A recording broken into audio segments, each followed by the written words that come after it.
আজকে শেয়ার করব বড়ির আচার কীভাবে বাসায় বানানো যায়। তো আমি কিভাবে বানিয়েছি সেটাই আপনাদের সাথে শেয়ার করব। তো প্রথমেই বড়িগুলো আমি ভালো করে সেদ্ধ করে নিয়েছিলাম। তারপরে এক্সট্রা যে পানিটা ছিল সেটাও আমি একদম বড়ির সাথে শুকিয়ে ফেলেছিলাম। তারপর যখন বড়িটা নরম হয়ে এসেছে আমি সেই পর্যায়ে একটু হাত দিয়ে একটু নরম করে রেখে দিলাম। তারপর যেটা করলাম, এখানে আমি আখের মিঠাই নিয়েছিলাম।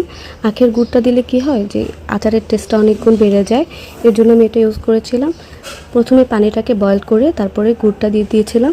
তারপর যখন গুড়টা একদম আঠালো অবস্থায় হয়ে এসেছিলো তখন আমি এখানে বড়িটা দিয়ে দিয়েছিলাম। আর সাথে কিন্তু অবশ্যই দিতে হবে ফ্লেভারের জন্য গরম মশলাটা। আমি এখানে ব্যবহার করেছিলাম এলাচি, দারচিনি, গরম মশলা এগুলাই, আর তেজপাতা।